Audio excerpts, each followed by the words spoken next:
Hello everybody, it's Marty McConnell, the Off-Grid Gecko, and today I'm going to be showing you how to make string from, again, but this time with cedar bark. So this is a little bit of mat that I made. It's a little mat. These are really long fibers, so I just sort of rolled them up. And this would have been a critical progression in Paleolithic life because before fire it's kind of hard to make glues of any kind. So if you want to bind anything or you want to make any kind of textile, like this is your basic go-to stuff. Now depending on what region of the world you're in, what latitude you're at, and what your terrain is, whether it's tundra or boreal forest or whatever, you'll have to find stuff in your area that works. So if you're in tropical climates, there's yucca and a few other plants that are really fibrous.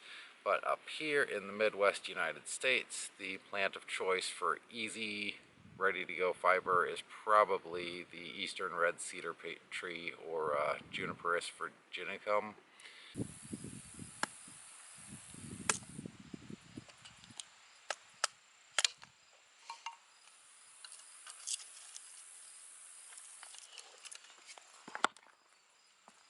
And it's a variety of juniper for use across the pond. It's not the same as the cedars that you guys have there.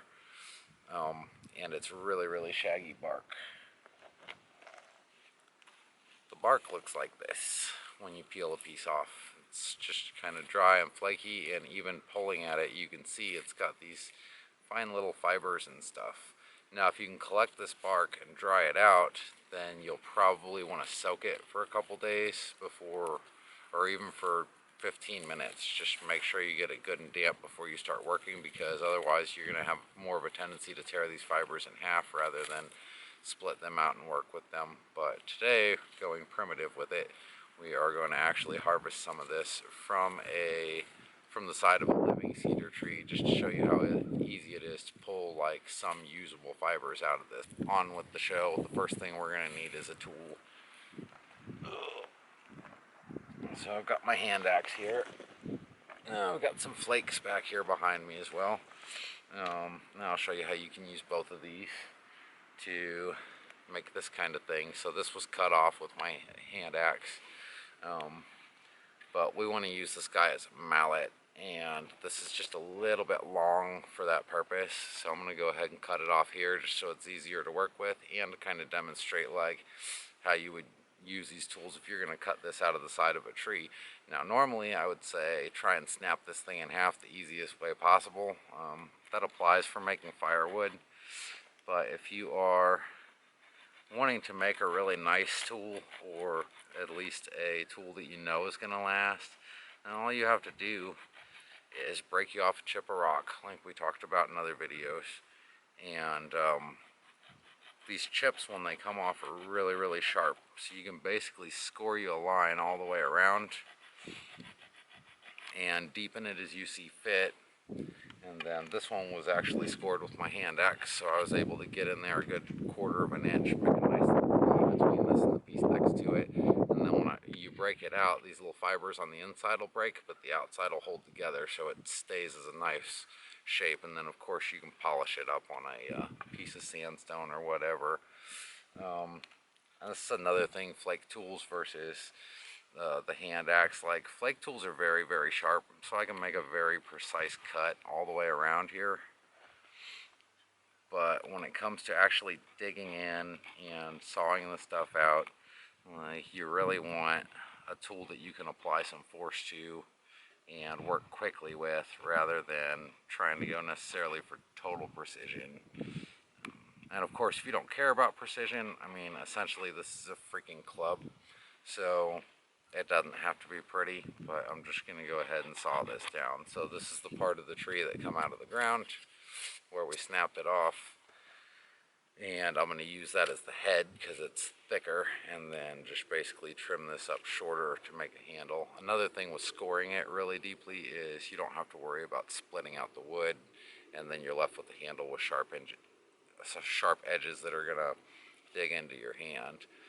These flakes can also be used to skim this guy down, so you just run it along the edge like this, and you can actually peel the bark off fairly easy. It is a time-consuming process, but this is basically a way of making something that looks kind of nice in addition to being functional, and it feels better in the hands. You just take you a sharp edge and start scraping. If you're scraping, it's probably better to have like more angle on your point and a nice clean edge like you would get from a flake, versus a retouched edge like you'll have on a hand axe or on another biface of some type. But the thing about this guy is it tends to cut really fast, and this has to do with the serrations on it. So I can get in here and work and sort of rotate the blade while you're working from left to right, and then I'll dig it out to a deeper gouge. Okay, so we got a pretty good score line going around here like this. Just putting the finishing touches on it. Probably took about 5 minutes. I don't know, it wasn't very long. As you can see, it's not a real deep score line, so this may break, I don't know. I'm not going to spend all day on it.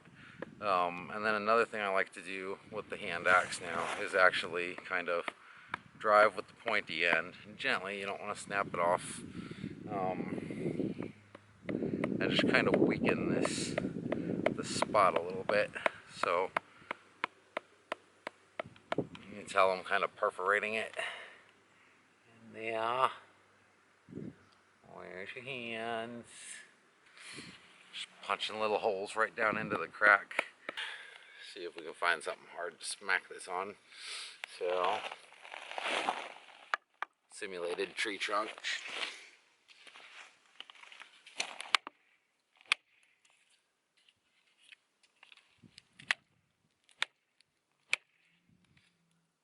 And it cracked out on that side.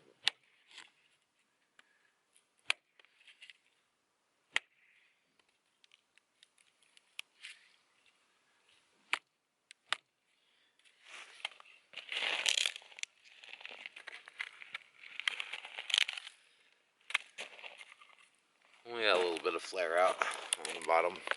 Like I said, you can file this down with a piece of sandstone if you want, but we're going to go ahead and use it as is. This guy's been seeing a lot of use for the last couple days, so I can try and also retouch the edge. So this other piece that busted off, like this works actually really well as a billet for flake driving, so we can actually go around here like a soft hammer.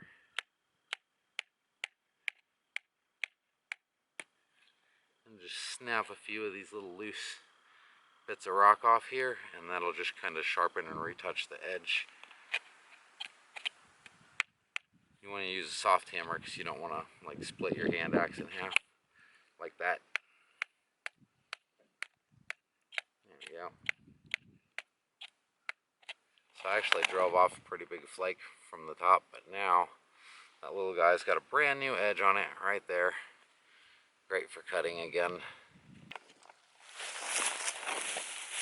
Okay, so depending on time of day, time of year, and a bunch of other factors, this can be more or less difficult to harvest. It also depends on the individual tree, the species. This is eastern red cedar, so it's actually a species of juniper. And what we're basically going to do is just dig in here and cut us a little strip on the straightest part that we can find.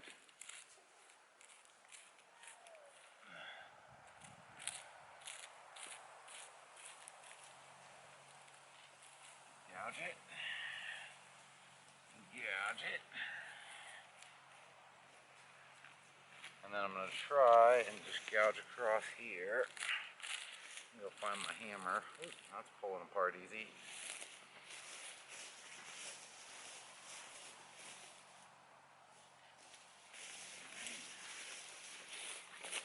So, just going to gouge across here a little bit.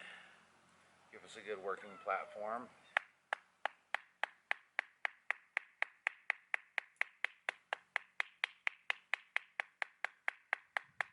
Light strokes, you don't want to damage the tool that you spent so much time on.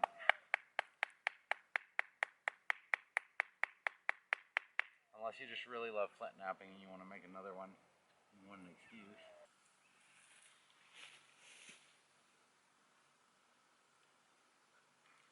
look at all this fiber. If you soak this, it will, or let it dry out and then soak it, this will actually make really, really awesome string too through retting, which I'll show you in a minute. But first, remove this.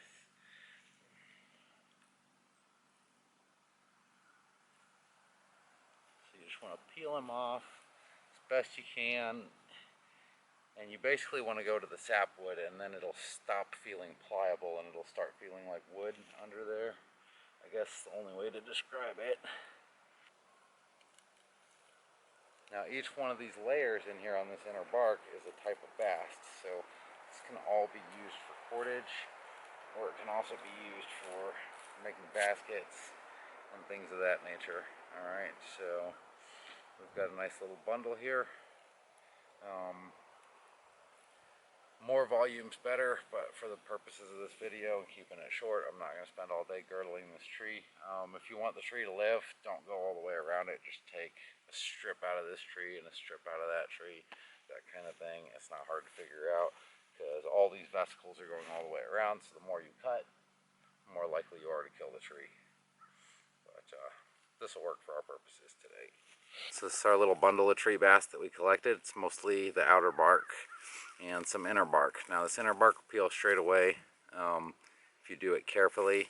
Basically you want to grab these soft fibers of the outer bark and pull them back, and these will peel up like paper, and you can grab them, pull them down, and get that inner bark kind of separated from the rest of this. And actually if you clump it a little, then it should come free straight away, and it'll come out in these little layers. Okay, so here's a layer, inner bark.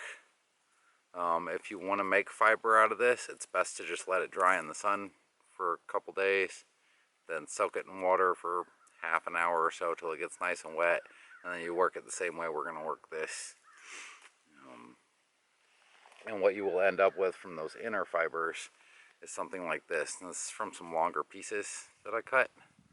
And it's quite a bit. I mean, it looks like a little wad of yarn, right? So, good stuff. Another thing you can do with this inner bark is actually weave it while it's fresh like this, and it will retain its shape, so you can make like baskets and sturdier wooden items, because when it dries out, it'll dry out more like wood when it dries all the way out. So you can use it to make fibers or basket things. And then when you get it, sometimes you'll get a thicker piece after you re-wet it. If you want to thin it down, you just split it here at the top, and you can usually pull splits off of it that'll come off in little sheets. So this is like a more of a clump, but after it's been dried out and then re-wetted, it'll actually peel apart in sheets, and you can just take those sheets off and use them as is for a lighter weight basket, or use the same process I'm about to show you to make them into fiber. Now to make these into fibers, the easiest method, oh, I still got bark on this one, hold on. The idea is to collect a lot of this, right? Like spend a good hour or two collecting bark, and then come back and you'll have a lot to work with. But if you need in a pinch, this outer bark is the best stuff. If you can peel it directly off the tree, like if the tree's dried out, that's awesome. And what we want to do is kind of work this so that we can get the drier, woodier parts away, and we can preserve the actual fibers themselves. And the easiest way I've found is just put this in your hands, roll it back and forth a couple times, and boom, soft fibers. Now they're crudded up and they have little woody stuff in them, but for our intents today, this will work. If you wanted them to be a little, and there's some more inner bark, see it just falls away when you start this process. If you want them to be a little bit longer and softer, again, wet it is the main thing. And I'm turning this slowly so I don't have pieces just flying off everywhere. I'm trying to keep it all in a bundle for this, but you can pick the little pieces up off the ground, it doesn't matter. I'm basically getting rid of the hard stuff and keeping the soft fibery fibers. And I'm just rotating it a little bit. I'm not like rolling this between my hands, because otherwise it'll flare and twirl and little pieces will go flying off. It's basically more of a crushing motion than a rolling motion. So you're trying to crush it. And on that topic, you can also take a couple of rocks, set it down on a piece of wood or a rock, and then take another rock and just all the way down it, flat to flat, and kind of tap it. And you see the dust flying off. It'll get rid of some of those harder pieces and the shorter fibers. Again, not super important. And then, of course, your favorite twisting method. We'll turn this into string. Now, the thing with fibers, when you're working directly with fibers as opposed to working with small reeds or pieces of bark or whatever, is you're going for the thickness of the fiber itself. So you can take these and lay them out in hanks that are roughly the size that you want. And then if you've got a piece of inner bark like this, you can try and work it a little more to separate the fibers, or just separate this piece of inner bark off since it's being stubborn. And we've got probably 2 more threads here. And you notice it's going to be different lengths. It tapers or whatever. But with the fibers, you're actually making a sort of yarn, so you can put the fibers together as you go. And I'll show you that in a minute when we start cording this. So the basic method of string wrapping always starts the same. You just start with a twist, one direction in one hand, the other direction in the other. It's good to get this wet first. It's better to do it wet because it'll be more pliable until you actually get it spun. But you can just twist and twist and twist, and it'll make that little loop. Then you twist it a little more, and then you can do the twist and pull technique like we were doing with the grocery bags. Just be careful not to get, over anxious when you're twisting it, especially if you're doing it dry. All you need is a little bit of twist. You don't have to manhandle it to get it to stay in fiber form, and then it'll make you a little rope. You just keep adding pieces, but instead of adding actual whole pieces like this part here, I will crush this up a little more and add a little length on here of fiber. But you want to orient the strands where you've got kind of a uniform amount all the way down, and we can pull this a little thinner at the end, just like you would pull a piece of yarn, lay it on there and twist it, and these fibers will all interlock. So instead of being 2 pieces that you're bonding together, you're actually yarning or making a yarn out of the entire bundle of fiber that you have in your hand. So it makes the rope much stronger in the long run, and you don't have these little pieces of strand sticking out. And now I've tangled these up so they're falling apart, but it's okay. We'll just add more yarn. There's a good solid little bundle there. Just twist him in here real quick to make my point. And then we'll get another piece like this one. Kind of twist him in here. I'll just fold this part down so we got more fiber. Put him on there. Twist him. And then we'll do the twist turn. Now, if this is wet and workable, you can do other things too with it. So one of my favorite techniques for weaving fast, if you have really long fibers, is just bite on this end and twist those 2 ends and let them kind of wrap and coil on their own a little bit. And then when you release with your teeth, this part will spin, and that'll go ahead and set in the twist like this.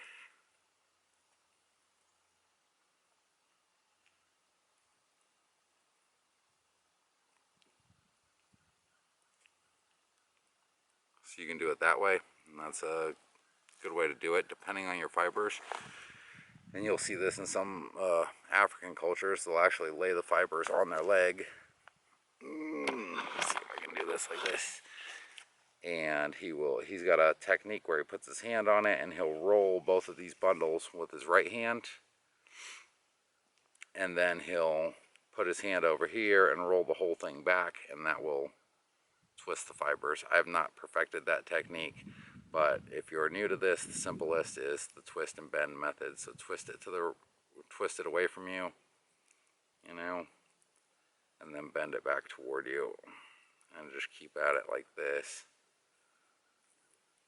And this is dry, so like this is really dry. It's not cooperating with me very well at all, so I'm having to be very careful if it's wet again, or if you've let it soak for even 15 minutes in a stream or river or whatever, then, or pond, then this goes much easier, and you have less chance of ripping it, because you're basically, the stuff that's breaking is the hard stuff around the fibers. And that's where retting plays a crucial role, because retting will actually get those hard chunks away from here. Now this is an example here of the difference with using fibers versus pieces of strand. Like if this is a little thin, you can pull some more fibers up, even a little clump like this, and lay it on there, and you can thicken that strand as you go, so that you can end up with theoretically a very uniform result depending on your process. Another technique is to not go too small with your cordage. Remember, this is dry emergency cordage. It's not going to be super strong bowstring right out of the wrap, especially without the retting process being involved, and without a very uniform way of aligning the fibers and combing them and doing all these other tricks. But for now, this is, you know, just survival cordage is basically that, and you're making a piece of rope. Okay, and it's fairly strong, but the main thing is we want to use this to actually haft something, like haft a head on our spear or something like that. So all it really has to be is flexible and a little bit of strong, and you can tie it down, lash that sucker down, and you're good to go. Or just lash things together in general. If you ret this out and wet it, and you get the individual fibers away, you end up more with like a bundle like this. And I can take these, and you can actually see these will form little yarns, and I can pull these away and just twist them, and they'll stick together. So I'll show you some of that. And if you do the retting process right, you can actually get this guy loose enough and worked enough where you can put this on a drop spindle and just start spinning yarns off of it. And this will allow you to make much longer strands that you can use for weaving your twines. And because this is cedar, it also smells amazing, so there's that. And there we go. And these were fairly long fibers also to begin with. So. And again, this thinner bark soaked for a few days after being dried out for a long time, and then pried apart using the same process, but it's this this thicker bast versus the little scrawny outer bark of the tree. So now we've got I broke it. Now we've got nice long yarns that we can use for making stuff. And like I said, the process is the same. You just pick a spot on here anywhere, twist till you get a loop, and then start twisting.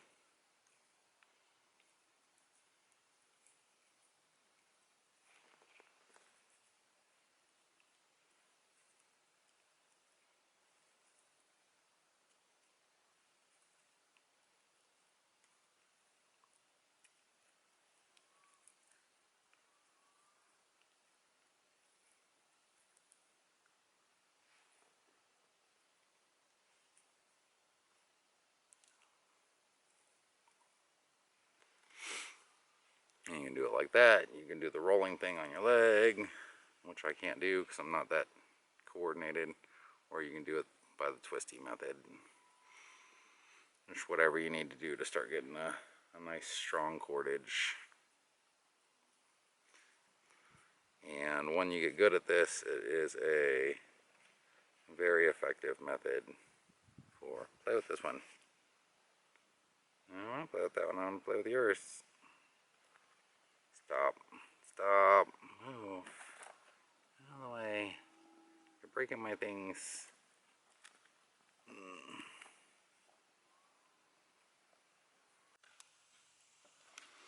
Alright. Then you just find a spindle to wrap your string around. In this case, I've chosen my mallet. It's a good place to have string. That way you don't have to carry it separate. You make enough that you just turn it into a basket, and then you got a thing. You made a thing out of string so that you can have a place to put all the string you'll be making. It's just like Minecraft. And subscribe and click the bell and all that stuff. I'll see you guys later. Bye.